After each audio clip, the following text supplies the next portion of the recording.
we were supposed to be doing an episode on probability. That was going to be the next episode following our discussion on, what was it?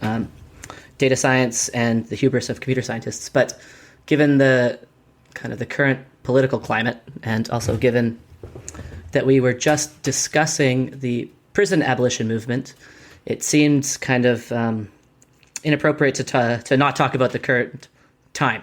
So what we kind of decided to do is just dive kind of into it, talk about the now popular phrase defund the police, and kind of what the implications of that are, and also the kind of surrounding issues. And so I guess I thought I'd kick it off by just summarizing what's going on for any potential listeners in the future. So we're or any listeners from Mars. Yeah, or any listeners from Mars. So what is it? It's June 17th, June 16th, 2020. It's, I guess, just over 3 weeks since the murder of George Floyd in Minneapolis by Derek Chauvin, which kicked off international protests and the dismantling of the Minneapolis Police Department, and the Defund the Police movement, which is kind of being circulated widely on Instagram and Facebook these days. And it's also just over 3 months since the world shut down from the coronavirus. And so there's, I would say, all this pent-up energy and anger in the culture that's due to these kind of two overwhelming forces spilling over into the streets. And so I guess I want to comment on something that John McWhorter and Glenn Laurie said in one of their recent episodes on the Glenn Show, which is they described kind of the current moment as twin viruses. So the twin virus of COVID-19, the first virus of COVID-19, and then the second virus of racism. And I was just kind of thinking about the similarities between these two big, crises at the moment. And both COVID-19 and racism are simultaneously everywhere around us and invisible. And so when you look at the news and you see like the latest statistics, it's absolutely terrifying. But then when you look around, it's kind of hard to see in your daily life. And so it's, at least I found it quite difficult to figure out what's going on. Like how scared should we be of the coronavirus? Because now that it's been a couple weeks after a lot of these protests, at least we haven't in Vancouver seen a big spike. And so it's really tough to kind of figure out what's actually going on in the world. And I guess the other thing that they have in common is that they're forcing people to stay in their own bubbles. So there's both the literal bubble from COVID-19, but then there's this information bubble, which people have been, I think, forced into just because the kind of the corrective for that is talking to other people in the real world. But now that mechanism is gone. And so I just have this like horrible image in my head of people just sitting at home for 3 months, reading article after article, kind of confirming their own bias, and then getting angrier and angrier until this horrible video gets circulated. And I guess the other thing that I've been quite worrying about is that these bubbles are kind of creating a distrust of people outside one's bubble, both physically but also politically and ideologically. And at least I know in my personal life that at least one couple who has broken up because they disagree on the current political issue. And I just found that to be so striking that you can be quarantining with somebody for 3 months and then find out that they have different politics and find that to be the thing which splits you up. And so I guess I'm worried that we're kind of going crazy as a society, and that part of our going crazy is that we're not able to talk to one another. And so I am just so excited to talk to you about kind of everything that's going on, and hopefully demonstrate that there is still the possibility of having kind of like reasonable conversations even amongst such difficult times. So I hope we get to the defund the police movement, but I guess before that, I just want to check in, man, see how things are going on your side, what your thoughts are on everything. Yeah, man. I guess, my primary feeling is probably one of sanguinity. But yeah, I won't lie that I'm also kind of slightly concerned about some of the political and social trends that we're seeing, which, I believe probably are mostly a consequence of what you just mentioned, namely these ideological echo chambers. But yeah, I'll start with the sanguinity, I guess. I am definitely largely sympathetic with the protests. I went to two myself. I think it's brought to light an aspect of our current political system and of our culture more generally, which does need to be reformed, possibly in like fairly dramatic ways. These police unions and policing in general. And I think the debate has now broadened to cover aspects of the status quo, which also need to be revisited, namely wealth disparities, opportunity disparities, so on and so forth. And things that I think we definitely need to try and change going forward. And I feel optimistic here because there do seem to be fairly sophisticated conversations happening about what we do about these problems. And I'd say, at least from what I can gather while still being in quarantine, that public awareness of these problems and the proposed solutions seem quite high. But with all that said, I have noticed a few disturbing aspects of the public conversation. And this is mostly just about like throwing people out of it if they're not 100% on board with every aspect of the protests. Now, it's possible I'm making all this up, but I, at least, not being as brave as you, was definitely worried to actually think about this in public. And this is exemplified by the fact that we actually tried to talk about it twice. One as a full episode, which we just ended up scrapping. And secondly, at the beginning of episode 4, you just wanted to bring it up in an intro and sort of talk about current events.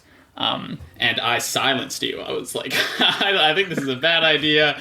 Because it's like, very emotionally charged topic. And I was just hesitant to have it because I wasn't sure if it was a space I wanted to try and inhabit intellectually, just given the level of emotionality and controversy involved with it. But then I reflected a bit more and I realized it's kind of in these moments that ideas actually matter the most. Exactly. And it's in these moments where we decide which ones to listen to, which ones to implement, and which to not listen to. And precisely. The whole idea, why I wanted to start this podcast, was to play with ideas, right? Decide which ones hold water and which don't. What are good explanations at the end of the day, and which are bad ones.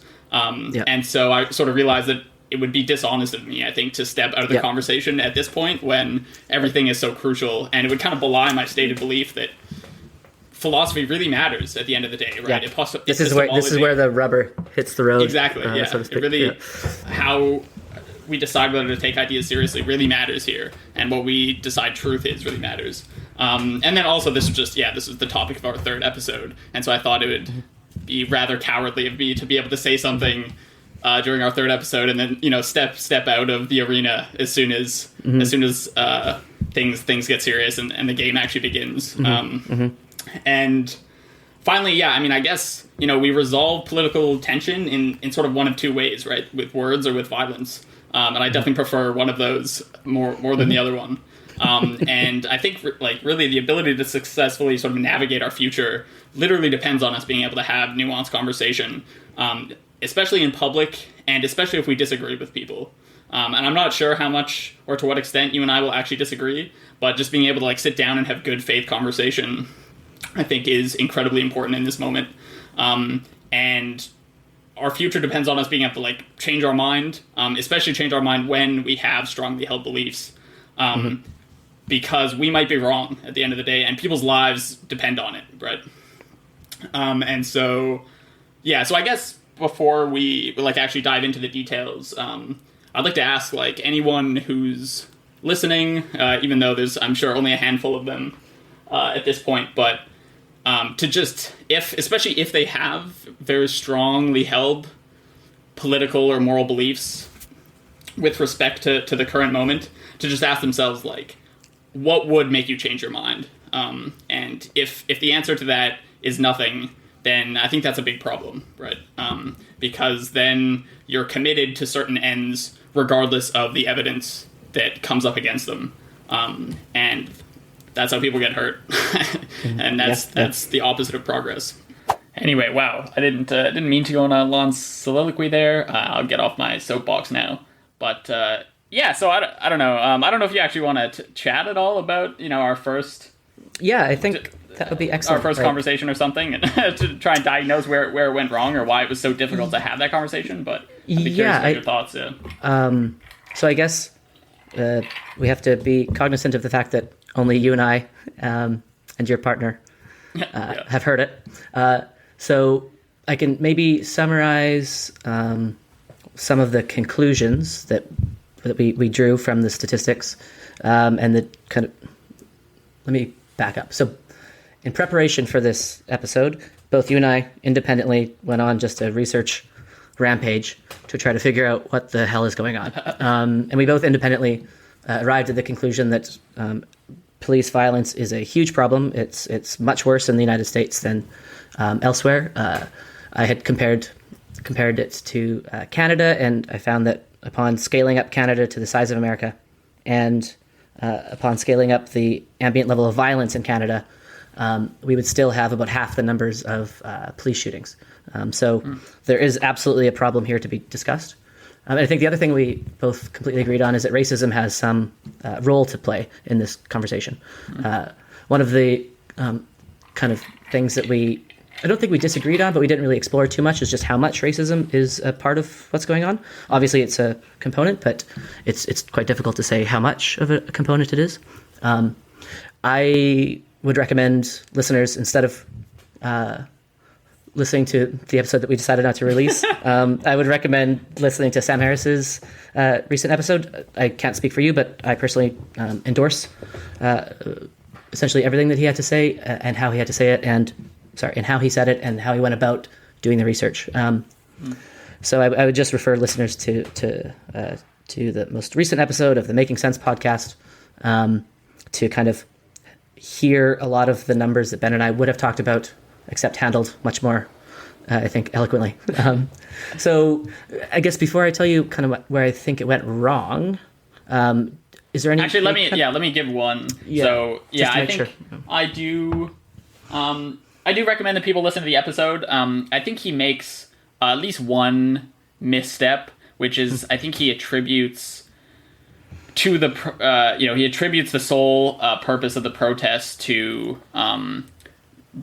police killings, and I think the protests are actually much wider than that. I think that was the police killings were the straw that broke the camel's back, but I don't think they're all about just police killings in neighborhoods. I think they've evolved into something broader than that. And I think they're about inequality in general, the racial disparity in the wealth gap, differences in access to education, and then the just different conditions in neighborhoods that the average African American and white American deal with on like a day-to-day basis. And so, so that would be my one caveat. I would just add one thing to what you said, which is, and I think a lot of the protests are also just about a general frustration with the status quo and wanting to see change and highlighting very, I think, real problems which need to be addressed. So I guess where I think we went wrong, one is kind of not fully exploring the relationship between statistics, data, anecdotes, real life experiences, because there is obviously something so just visceral and gutting about seeing the George Floyd video, and obviously all of the videos that have come before it, and just is absolutely heartbreaking. And you feel all sorts of emotions all at the same time, and obviously anger and sadness are two of the most salient emotions you feel, and then to have people just say, well, X% of Y group exhibit certain amounts of behavior, and just to immediately go to numbers, I think doesn't fully do justice to kind of that experience. And I guess what I'd want to say is, I think that both. So, what is data? So, I think that we see this man suffer. We see him get murdered, filmed for a slow nine minutes, and then we think that we recognize that this is not just obviously a single event. It's happening all over the United States, and it's happening many different places simultaneously. And so the only way that we can, I think, start to get a sense of the scope of the problem is to abstract certain simplifying details and aggregate them up in order to then try to get a handle on just how big of a problem this actually is. And so each number and each statistic that we cite has a video behind it. And often it's aggregating huge numbers of videos. And I think that it's I think for at least you and myself, who are very data science oriented, we take that as a given, but we forget that that needs to, I think, be re-emphasized, that we're talking about human life, and we're talking about human suffering, and we need to get an accurate accounting of how much, or how little, or how much it's changed there actually is. And so I think we didn't adequately kind of discuss that. That would be one thing, but perhaps you have some kind of thoughts about what we didn't do properly that we should have done.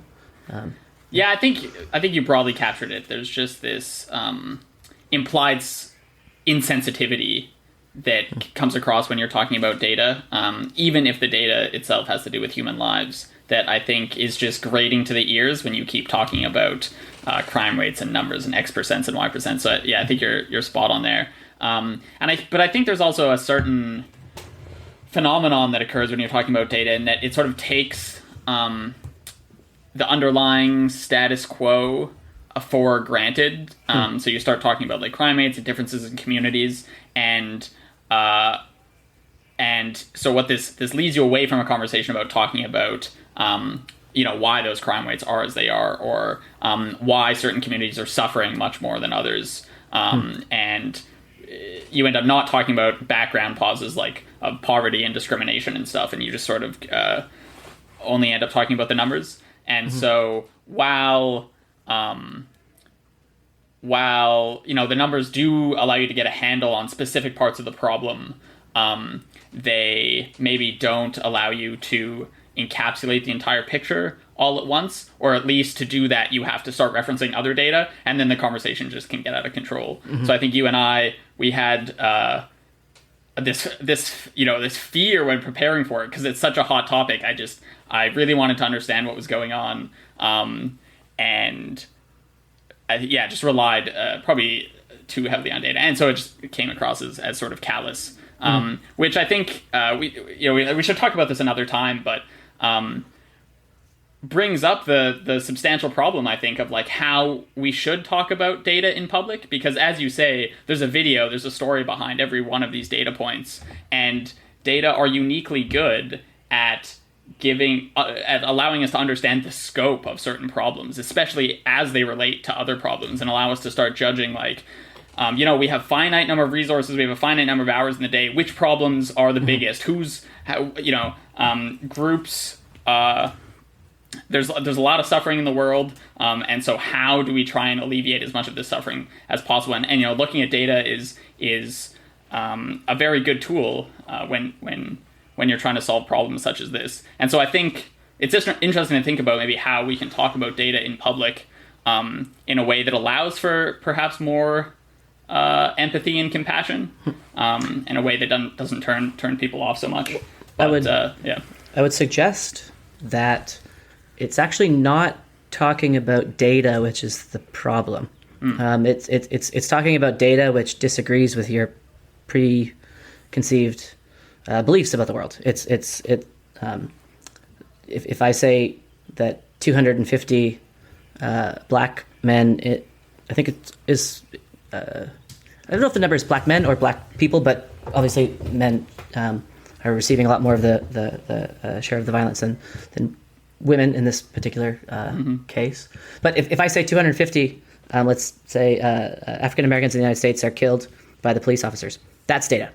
That is data. And I know that behind each of these killings is the loss of a human life and the loss of potential and a tragedy.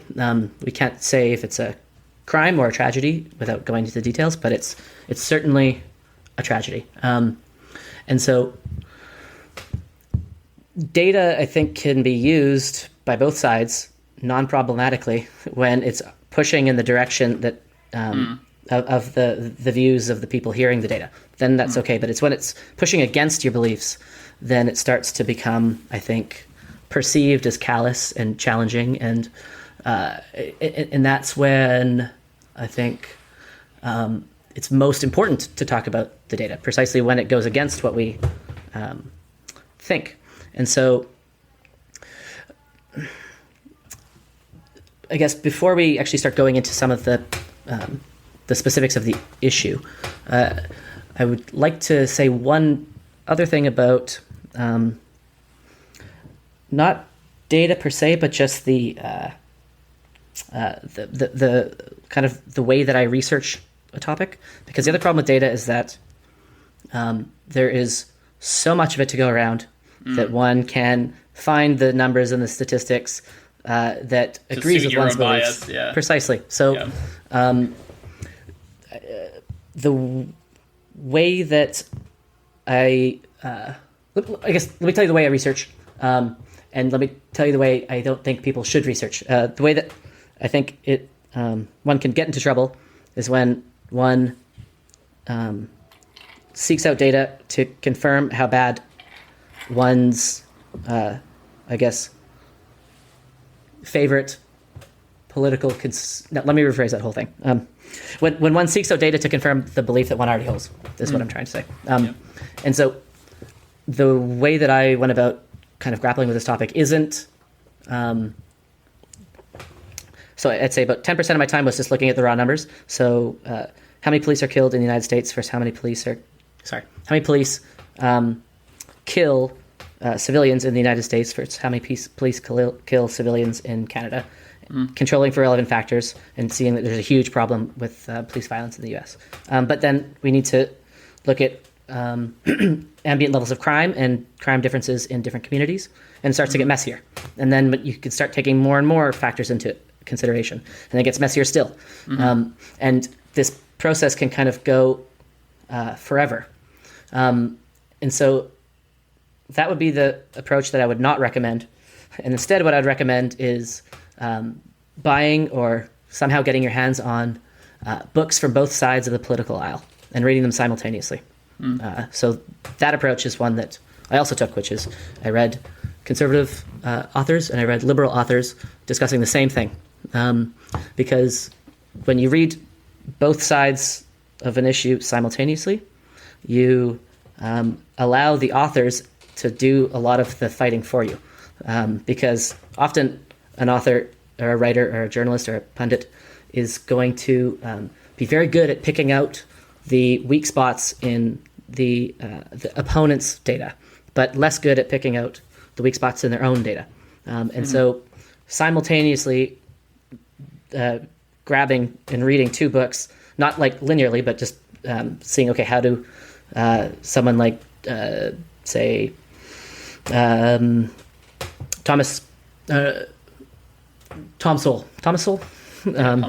Yeah, so how does he write about an issue? And then how does someone like Ta-Nehisi Coates write about the same issue?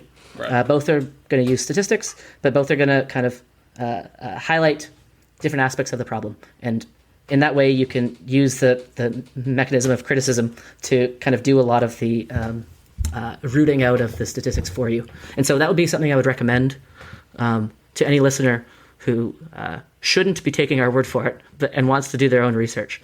Yeah. Going into a rabbit hole of statistics is going to get you very little, because it's the Garden of Forking Paths or whatever. Yeah, exactly. But if you, I think that's our first Borges reference. Damn. Yeah. We need more of those. Yeah, exactly.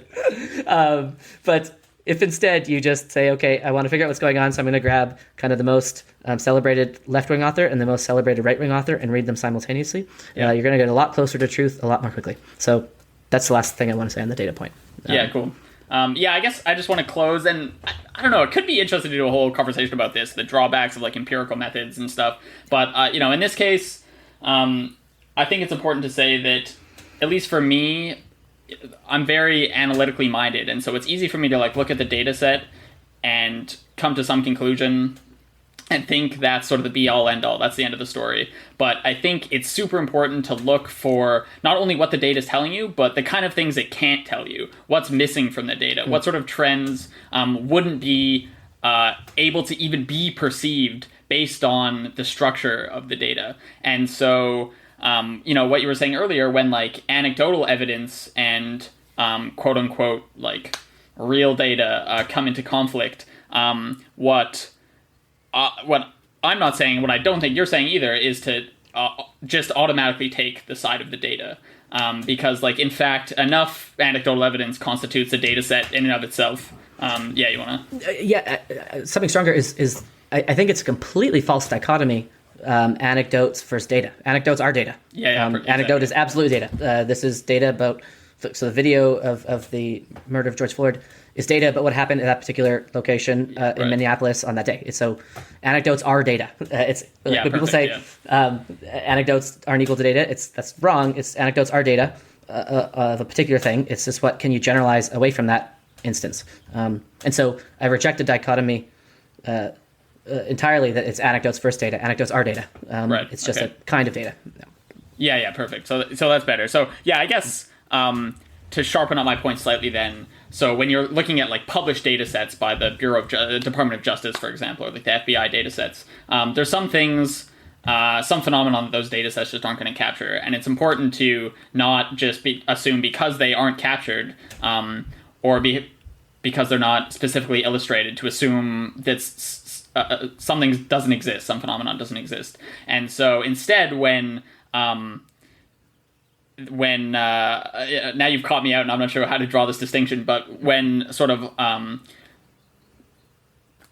less not unpublished data, maybe just like stories from communities and stuff, come into conflict with either empirical studies or published data sets, this is not an opportunity to just automatically take one side or over the other. This is the opportunity to drill down and try and figure out like what's really going on. Because as you say, right, anecdotes are types of evidence, and single anecdotes provide existence proofs of things, right? In the George Floyd case, that brutal murder does happen among the cops. I guess we knew that already, but this is just another instance of it. And series of anecdotes is a data set.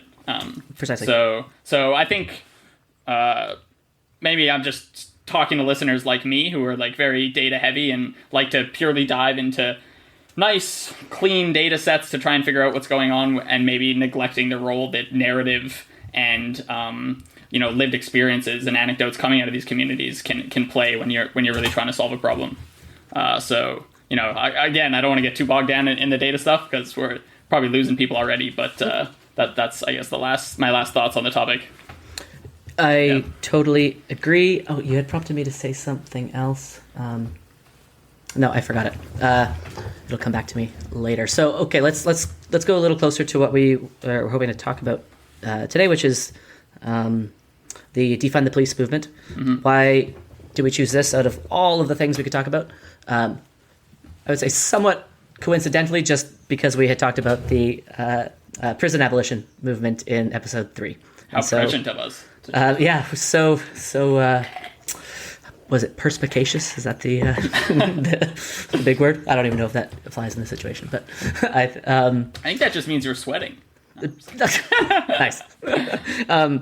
Okay, so I guess I want to make one observation at the onset here, and the thing that I've seen in the culture recently is this conception of racism as this immutable, implacable, unchanging force which has always been with us since the conception of say, the United States right through to today.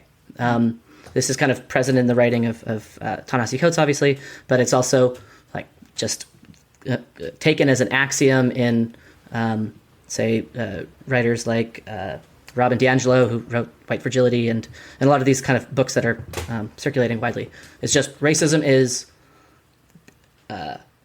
just an omnipresent, implacable force.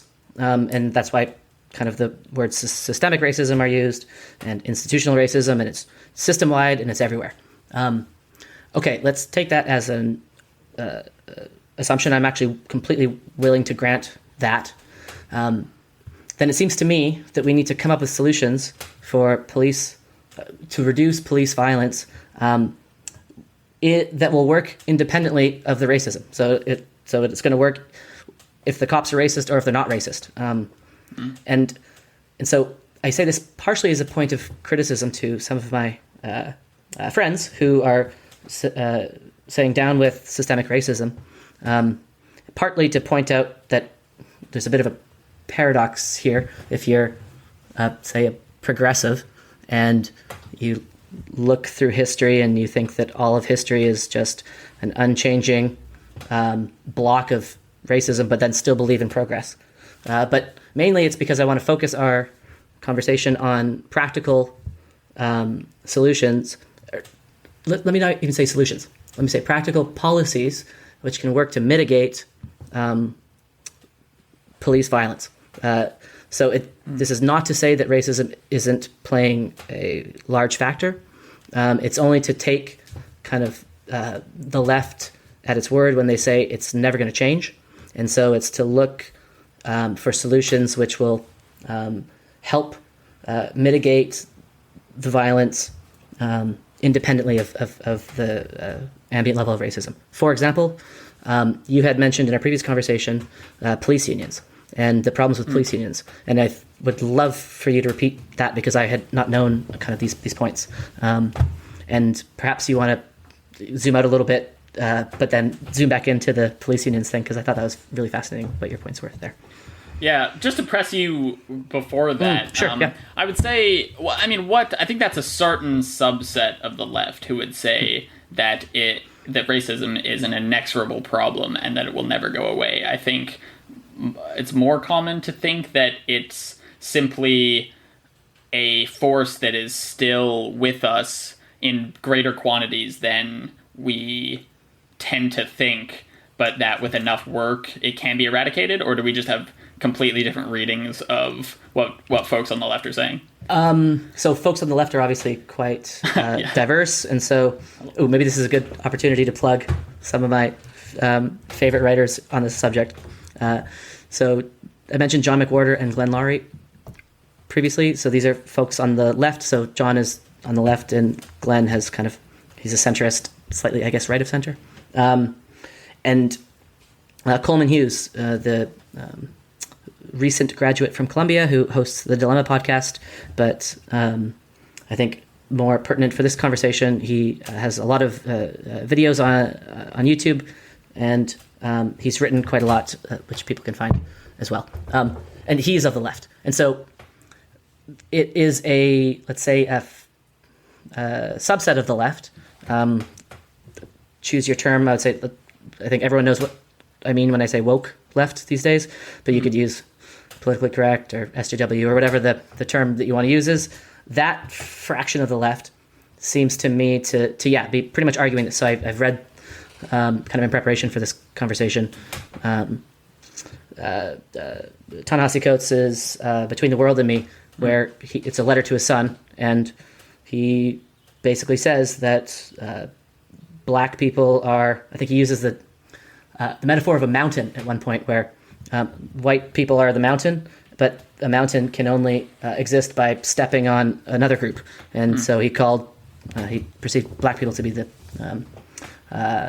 under, the eternal under, I think is his phraseology. And so I think that this view is actually quite common amongst those who talk about systemic racism compared to the more, let's say, 1960s definition of racism, discrete acts between individuals, compared to the kind of the new view that it's power plus privilege, or if you read Robin DiAngelo's definitions of racism, it is not just but between people, it's a property of the entire system. And so that is my reading of that literature, but perhaps you can push back a little bit. I guess if people talk about the system, and the system is always undefined or poorly defined, the clearest definition I found is just, by system people mean everything that happens. And if you're going to say that racism is in everything that happens, then I think you're kind of operating on the premise that it's not going to change unless we have a revolution, leading us to kind of the philosophy part. So this is my reading of it. I'm just going to say that that's an opinion. That's okay. Yeah, interesting. Opinion. Yeah, I'll let you carry on. But yeah. But let's say that you hold this view, and I'm not taking a position on if this view is true or not. I'm just saying if you hold this view, then that's okay. Let's come up with solutions that work in the presence of racism. For example, body cameras are I think a universally good idea, because they protect the party which is acting ethically. So we don't need to take a side on the kind of a priori on if it's the police officer or the citizen that is acting, let's say, inappropriately. We can default to the video. So body cameras kind of steer towards truth in this sense, and body cameras presumably will take out more racist cops and leave in more of the good cops than not having body cameras. Another book that's been circulating is Things That Make White People Uncomfortable by Michael, I think, Burnett. And the book actually was quite good. He talks a lot about football, surprisingly. So it's really not super about race in the end. He has some interesting criticisms of the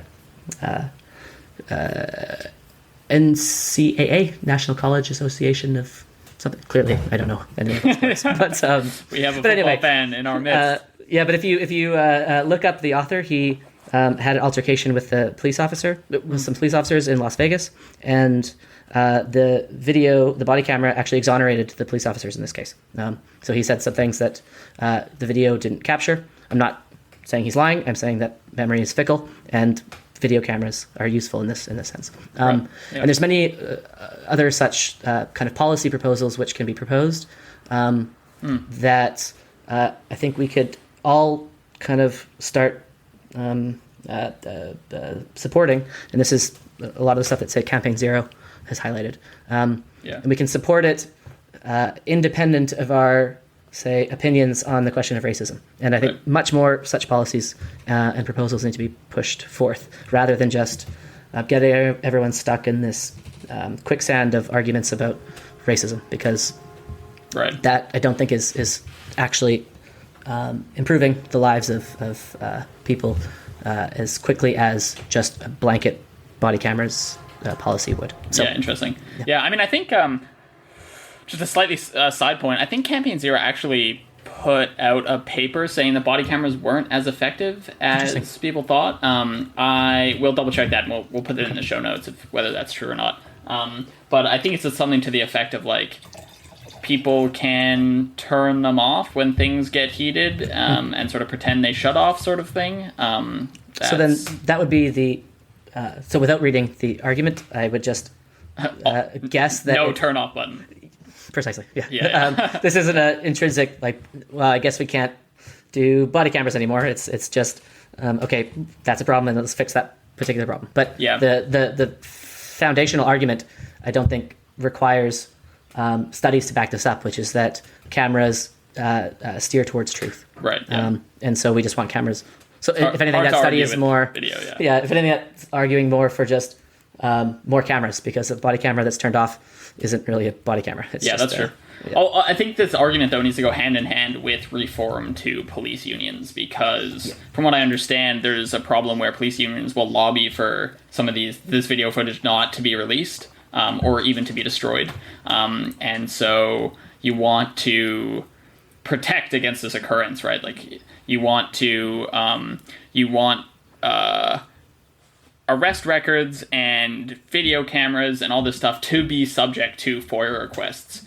And from what I understand, for example, in New York, this actually wasn't the case for a few years. I believe the case recently just got overturned, but for the past few years, I'm not sure if it was arrest records in particular, but basically data on police use of force was not even subject, so it was not public, but it was not even subject to a FOIA request, which a FOIA means Freedom of Information Act, for those who...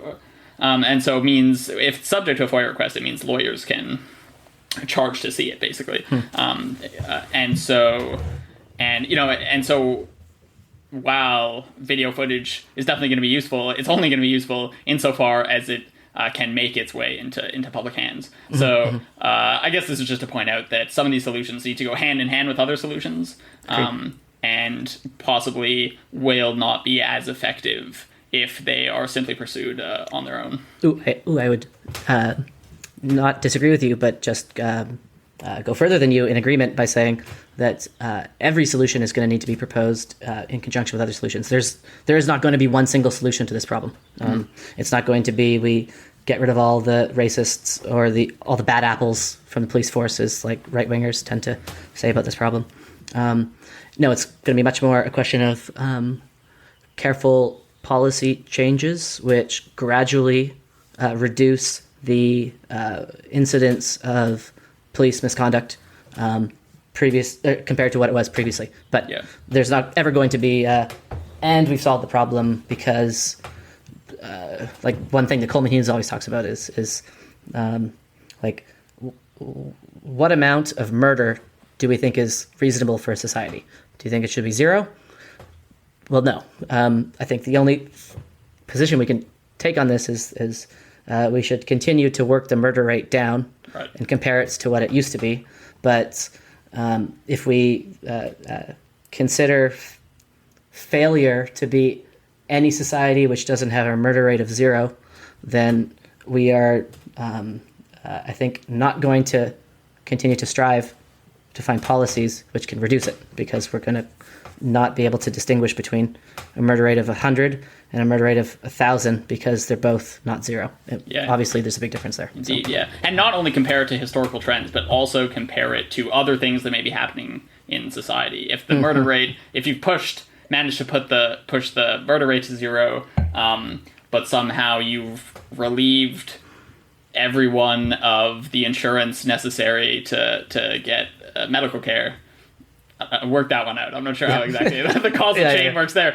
But, people are therefore dying because they can't make the hospitals, and there's now 10 times more deaths than there were by murder at any point. Then that doesn't seem to be a satisfactory solution either. So, Agreed. But yeah, and then, just one final thing on what you mentioned earlier is, I don't think to look at this problem through the lens of, like, just what are solutions we can find to help this problem. You don't necessarily just need to think racism is this implacable force that we're never going to get rid of.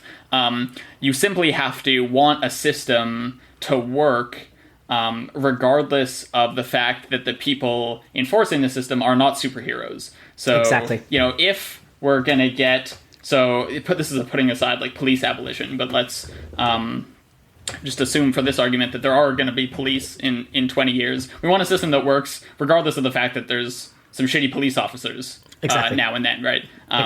We don't want the whole system turning on. We don't want it to crumble just because there are some police officers who are racist bigots, for example, right? And so this does you can I think make your argument even more broad. Yeah, and precisely, this is the point is you want to design systems which expect there to be bad apples and expect there to be just bad police officers or bad politicians or bad doctors. Presidents. Say. Yeah, bad presidents. Exactly. It's like saying that unless we entirely get rid of medical error, the entire medical system is corrupt and needs to be reformed. Yeah, well, no, right. obviously that's the wrong way to think about it. We want to say we expect there to be medical error, and we need to design a system which is going to be as resilient to this as possible. And so it is with racism. Let's just expect that there is going to be some racism, and let's come up with ideas and strategies that can work in the presence of such. Right. Such, Yeah. Not to say that you shouldn't condemn racism when it course exists, not. of course, but you definitely don't want a system that relies on there being no Precisely. racism for it to work. Yeah. Thank you for that clarification, because I think one perhaps misunderstanding of that point would be, so you're saying you don't need to fight against racism, Right. too? Yeah. Exactly. And obviously not. Like we need to continue the fight. It's just we can, as a society, do two things at once. That's all Yeah. I mean. Yeah. Okay. So now that we're on the topic of solutions, do you want to pivot to talking about some of them in detail? Yeah, I think that's an excellent idea. So let's. Do we want to talk about? Yeah. Okay. So the defund the police movement. Yeah. Is, Just give me your thoughts. What do you think? Yeah. So the defund the police movement is right now. It's a slogan under which people are beginning to coalesce. So where did this phrase come from? Well, obviously, it just kind of took off in a protest somewhere and was kind of memeable, and now people are starting to try to figure out what it means. So if you Google defund the police in the New York Times, there's one article from Nicholas Kristof who basically says, by defund the police, all we mean is like a Portugal model towards drugs. Just don't allocate the police's attention to certain societal problems which could be better addressed, say, through social work, through healthcare services, through community workers. But then there's another article that just starts with a big bold heading. It came a couple days after Kristof's piece, which says, no, we literally mean defund the police. So within that phrase, there's a wide tent, and I guess I can only highlight some of the ideas that are coming out of it, which I am very much in favor of, and then I also want to highlight some of the things which I'm quite worried about. So, yeah, I'd say body cameras, external. So that's one. External review agencies. I don't know what the correct term is in this space, but it's a point that I heard made from someone, probably Coleman Hughes, that when you have an airplane crash, you don't trust the airline to investigate what happened. You need kind of a watchdog agency on the police, and that's this well-known idea of checks and balances, which I think would be super valuable here. Which is we need some kind of regulatory agency which looks into these investigations and then deals with it in the most just way, because, as you said, you have this problem of police officers and constables and the people who can make these punitive decisions, kind of exculpating their officers. And so those are kind of two on the top of my list. Do you have any that I've missed? Because in the Campaign Zero, they have a bunch. Yeah, so I'll just list them off here. They got ban chokeholds and strangleholds, require de-escalation, require warning before shooting, require exhausting all alternatives before shooting, and yeah, basically like small fixes that we could put into effect right now that they claim would reduce police killings by a significant amount. And I feel pretty underqualified to tell you whether these will work or to even feel confidence in my opinion to evaluate them. But I guess I would like to draw attention to the fact that 8 Can't Wait was sort of the first... Sorry, let me stop you for a sec, because I think that most people won't know what Campaign Zero is, how it relates to Black Lives Matter, what 8 Can't Wait is. So perhaps you should zoom out for a second, just say, what is Campaign Zero? how does it relate to Black Lives Matter? What is 8 Can't Wait? And what is 8 to Abolition? Yeah, cool. So Campaign Zero is just an organization that is focused on police reform. 8 Can't Wait is a particular project of Campaign Zero that popped up, I believe, in the just immediate aftermath of the George Floyd murder, which is making 8 demands that they want to see put in place federally across the board in order to reduce the number of police killings. Let me add one thing, if I can, which is that Campaign Zero, I believe, was co-founded by DeRay McKesson, who is one of the original founders of Black Lives Matter. And it was founded in response to people, I think, like myself, saying, great, but give us some concrete policy proposals that you are advocating. And so DeRay McKesson, along with a data scientist whose name I've forgotten, started Campaign Zero. Sam Singh Yahweh, I think. Yeah. Say that again? Sam Singh Yahweh, I think. Nice. Yeah. And I guess one thing that I'm really impressed by with Campaign Zero, both they're taking like an incrementalist approach, as we'll see, compared to the other one that you're about to describe. But second, it's an entirely race-neutral approach to this problem, which I see as a very pragmatic approach, which is that police killings affect white people as well. And in absolute terms, it affects white people more than black people, just because there are more white people. And why not turn this into an issue which includes everybody? It's an all of us issue. It's affecting everybody. And I'm really, I guess, want to commend Campaign Zero and McKesson and the data scientist too. I was referred to as the data scientist for taking this very kind of pragmatic approach, which is, if you look on their website, it's there's no mention of race as far as I can tell. And that's not to say that mentioning race is a bad thing. Like, we wouldn't be talking about this issue had Black Lives Matter not kind of brought it to our attention. But it just illustrates that pragmatically, sometimes it's best to focus on a different aspect of the problem. And so I just wanted to kind of say those two thoughts. Cool, yeah. And then, so like you said, very incrementalist, very pragmatic approaches. And then 8 to Abolition, which is founded by people who are professed like prison abolitionists and police abolitionists. This is one thing I guess we didn't talk about too much in our third episode on prison abolition, but presumably if you're a prison abolitionist, I guess you are also a police abolitionist, I think, because if you're not sending people to prison, you know, and to arrest people, so what are the cops good for? And so I guess this is an aspect of the problem that I hadn't really considered much before these incidents, but is interesting to consider. So anyway, this popped up in response to the 8 Can't Wait campaign, and makes 8 set of demands that they believe move them further towards abolition, whereas their critique of the 8 Can't Wait campaign is that these reforms are what they call like non-reformist reforms. And by that they mean they actually serve to undergird the current status quo of policing, and possibly in some cases give more power and more money to police and police unions. And if your goal at the end of the day is to like get rid of police or reduce the number of police in communities, then presumably you don't want to give like more power, more authority to police.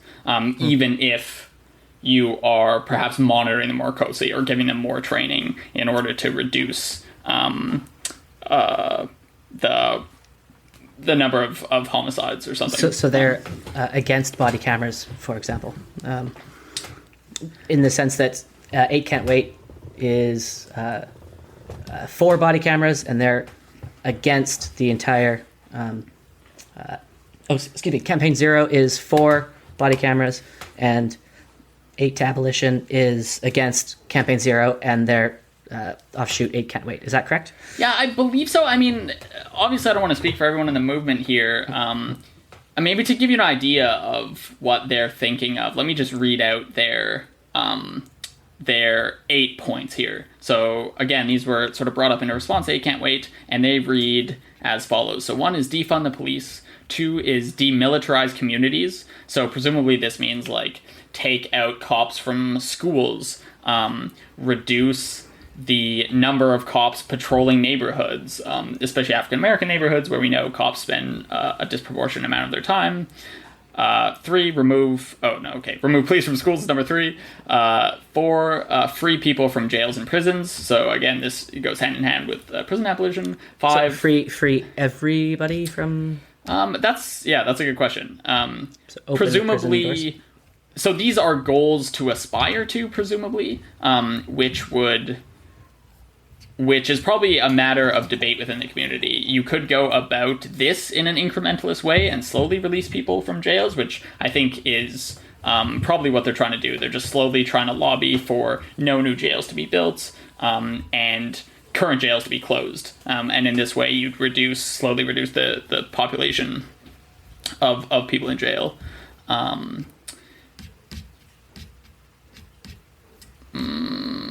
Number 5 here is repeal laws that criminalize survival, which I believe would be like homelessness stuff, although I'm not quite sure. Invest in community self-governance, provide safe housing for everyone, and invest in care, not cops. So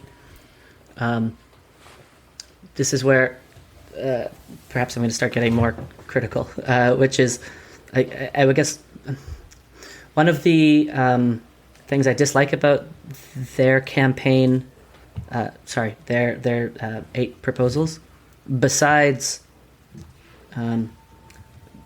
basically not supporting things we know, or at least have strong reason to suspect will work to reduce incidences, but is the vagueness. It's the vagueness of their proposals, because we can't start to come up with new solutions if the stated solutions are wishy-washy and vague. Then there's nothing to start to improve upon, I guess. And so that's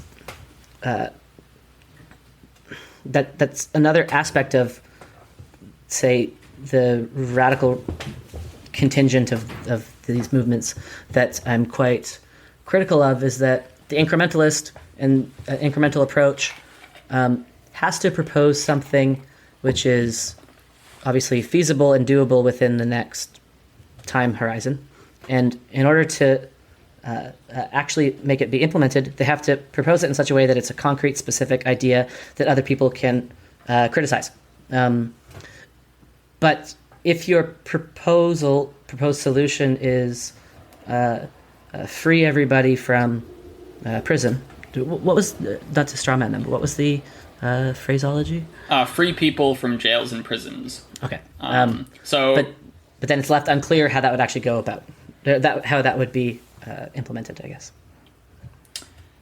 Yeah, I mean, I think, I'm trying to read it on the fly here, but I think it's safe to assume that the general tactic here would be to lobby against the creation of new jails and to lobby for the closure of current jails.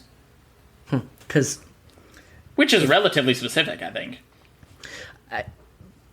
Lobbying, sure, okay, yeah. So if that would be, tell me if I'm kind of getting out of it with a cheap rhetorical move. But if you then take a lobbying approach, then you, I think, go back to the distinction that you had highlighted, I guess, in the conversation that we didn't air, between an incrementalist approach and incrementalist aims. Yeah. Right. And so perhaps you want to kind of repeat the point that you had mentioned in the unaired conversation, because I think that's an interesting one, and that kind of gets at the distinction here. Like if they are aiming for... Yeah, so go ahead. Yeah, so what the rhetoric about the current moment has enforced to me is that our third conversation, at least on my part, was slightly too simplifying. So we were talking about incrementalism versus revolution full stop, and like, how do you affect change? Do you go about it incrementally, or do you just charge ahead and try and enact some revolutionary change? And upon reflection, I think this current moment has made me realize that there's some more subtlety going on here. So I think one can actually be incremental or revolutionary, both with respect to the means and the ends. So, for example, you could have revolutionary ends in that, say, you want to abolish prisons, but you could go about that incrementally. Whereas I think in our third conversation, we were saying, basically I was associating the means and the ends and saying, if you have revolutionary ends, therefore you also have revolutionary means, and I was not drawing the distinction there. Whereas there's kind of this, there's more combinatorics to be had here than I was giving credit for. So putting that lens on the one of the proposals of the 8 to Abolition campaign, it would be saying, okay, our revolutionary end is completely abolishing prisons and getting everybody out of jail. But we're going to go about that through a targeted and specific lobbying campaign. And here are the proposals for lobbying. We're going to first target the following politicians. We're going to, etc. And you can make a big list. And that would be a revolutionary end, but pursued via incrementalist means. Pardon me. But I guess another big component, and so I want to pivot the conversation slightly to some of the things I'm worried about with the defund the police movement.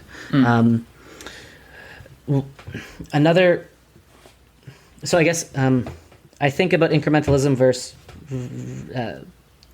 radical change fundamentally as a philosophy, a difference in philosophical approach.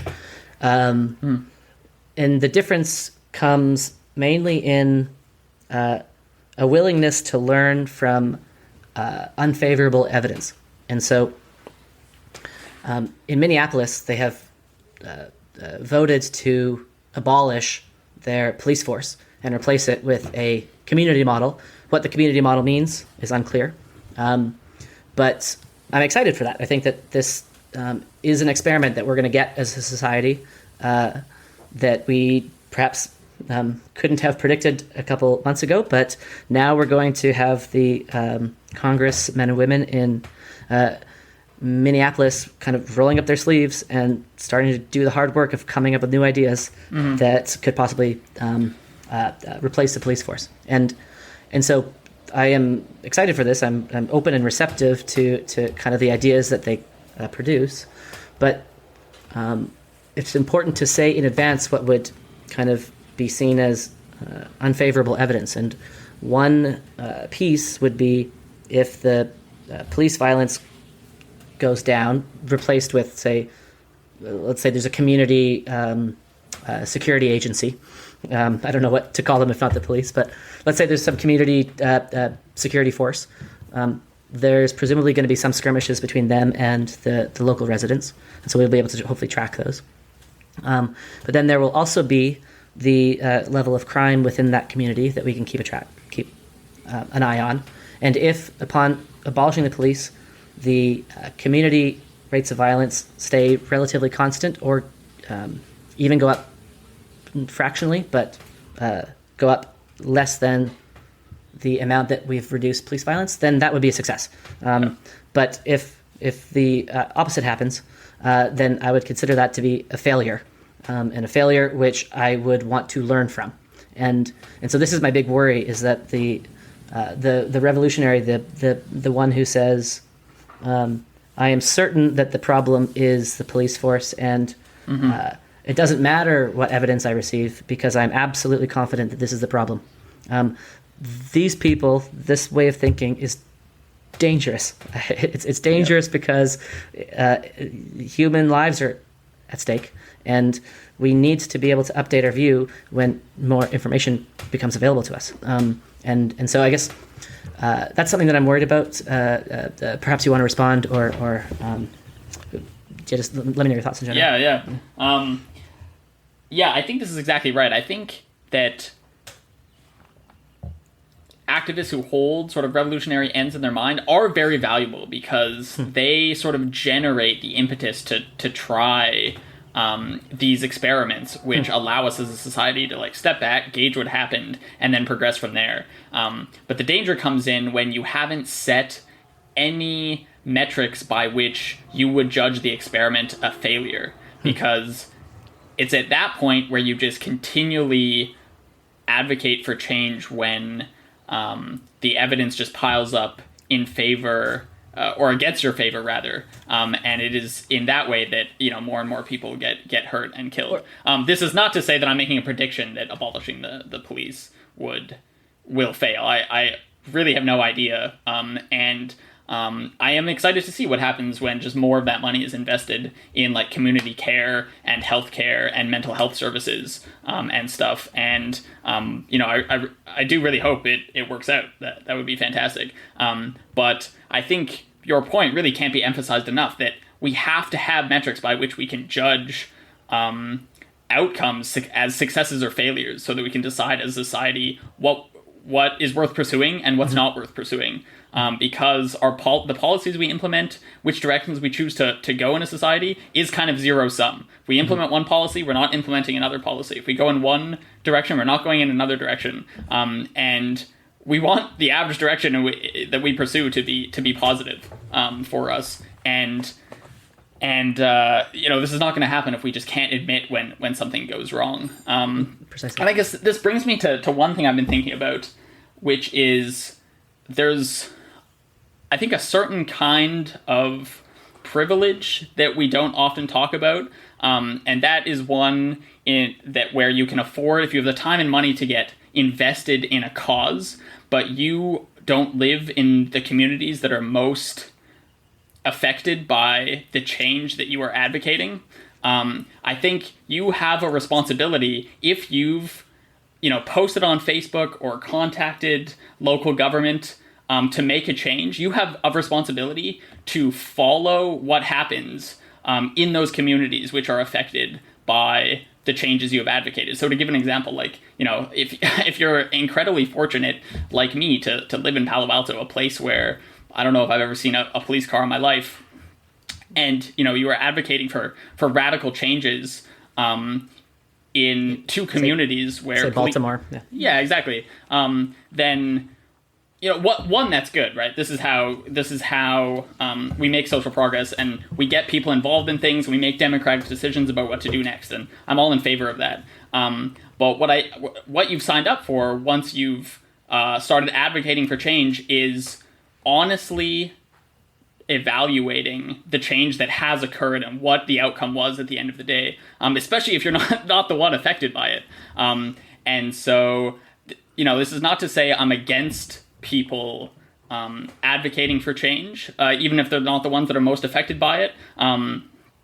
In fact, it's often those who have the power to advocate change that are the ones that are not affected by it.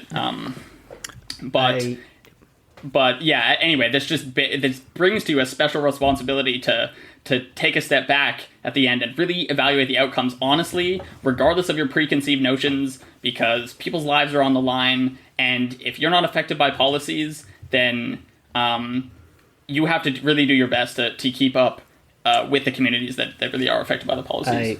I love that point so much. I think that's absolutely spot on. And I guess I would offer a couple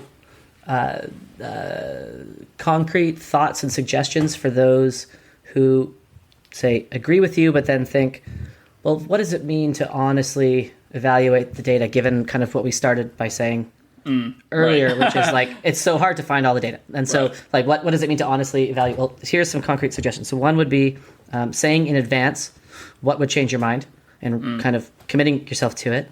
But the second would be trusting your fellow citizen to kind of spot holes in your thinking for you. So find somebody with whom you disagree politically, but agree socially and agree in every other aspect of your life, and have a conversation with them and kind of ask them to safeguard your honesty for you. You say, kind of this is what I'm advocating, and let's talk about it in another year, and let's argue about it. Let's discuss, because discussion and argument is the only way that we can make progress. And I certainly can't trust myself to catch all the errors in my thinking, and that's part of the reason why I enjoy talking to you so much, is that you do a lot of that work for me, and hopefully I return the kindness. But we can be sure that we are going to be making mistakes and be biased, and we can trust our fellow citizen who also cares about this issue, but may care about it from a slightly different angle, to do a lot of this honesty checking for us. And so I just kind of suggest that as a concrete way to enact what you had said. But so I guess I'd want to say maybe one more thing, which is I am, like you, kind of, I would say, excited to see what ideas come out of Minneapolis. One thing that I find troubling about some of the advocacy I've seen on social media and on Instagram, and Instagram in particular, where you can post something and then not be held accountable for it tomorrow if it's a story, say, is the advocacy, the support for violence in this movement. People don't tend to come out and say I support violence, but they do kind of make excuses and say things like how can you blame the protesters for looting and smashing storefronts, and how, like, given what they've been under, how can you possibly be critical of violence in support of such an important cause? Right. And I guess I find this to be very scary, that some of my close friends are espousing positions like this. And to those who have thought this, I just want to say a few things. One is that Black Lives Matter does not support violence, and so to support violence is not to support Black Lives Matter, nor is it to support all Black people, because BLM recognizes that the strategy of nonviolence is first and foremost an effective strategy. It's effective because both historically, you can look at Martin Luther King Jr. and Mahatma Gandhi, obviously, but the main reason it's effective is because as soon as you advocate violence in support of the political cause which you find to be most pressing, then you allow your political adversaries to do the same thing. And once you allow your political adversaries to bring guns into, say, a protest, then a lot more lives are going to be lost. And so we must have kind of foundational principles which we rely on in such, let's say, heated times. Because the thing that really frightens me is I've seen a lot of groupthink on Facebook of late, and I'm worried that if, say, BLM turned to be, let's say, renounced their nonviolence tomorrow. Obviously, they're not going to do that because this is a principle they hold very dear. But if they were to do that, I would have to expect a lot of people on Facebook to also renounce nonviolence, and to just go along with whatever the tactics of BLM is in the moment. And so I just beseech people who have been thinking a lot about this issue, and who care as much as I do, as much as you do, as much as we all do, to maintain the support for nonviolence, even when it seems really dire. Because as soon as we give up that principle, then we allow the tiki torch wielding goons in Virginia, or Charlottesville, Virginia, to start using violence, and we can't allow that. And so, just because I care about Black lives, because Black lives absolutely fucking matter, it is so important to me to say at least once that we can't make any excuses for violence in any circumstance. So I just wanted to get that on well record. said. Yeah. Yeah. Cool. Yeah. I I mean, I don't know. I almost want to do a second one on A Can't Wait versus A to Abolition, because I think there's an asymmetry between possibly the demands. I think certain reforms lend themselves a little bit easier to things you can do in the moment, and movements that just say, you just end this, just stop doing this, may come across rhetorically as less possible. But anyway, I'd be interested in investigating that asymmetry, especially because just reflecting on my own beliefs. Like there's one system that I am in complete favor of abolishing, and that's factory farming. And so while I'm reading this A to Abolition stuff, I keep trying to analyze my own mind of because my intuitions around A to Abolition, I think, are very similar to yours, and okay, this seems okay, but I sort of need more details about how this will work, or perhaps evidence or something, and it keeps coming up short. But then I reflect and I say, I also have this view that we just need to stop this factory farming thing, and do I have more evidence for that something that it won't be worse if we just get rid of it all of a sudden? And so what are the differences there? Are there differences there? Am I just biased in a certain direction? So, I don't know, perhaps there's more to say on this subject, but I guess we should probably cut it short for now. I totally agree. I think that would be a nice place to pick up. Next time, I also don't want to lose the probability subject, but it just feels kind of not as relevant in this particular moment. I think that's a good place to end, and let's pick up next time. Great. Always a pleasure. Yeah, always a pleasure.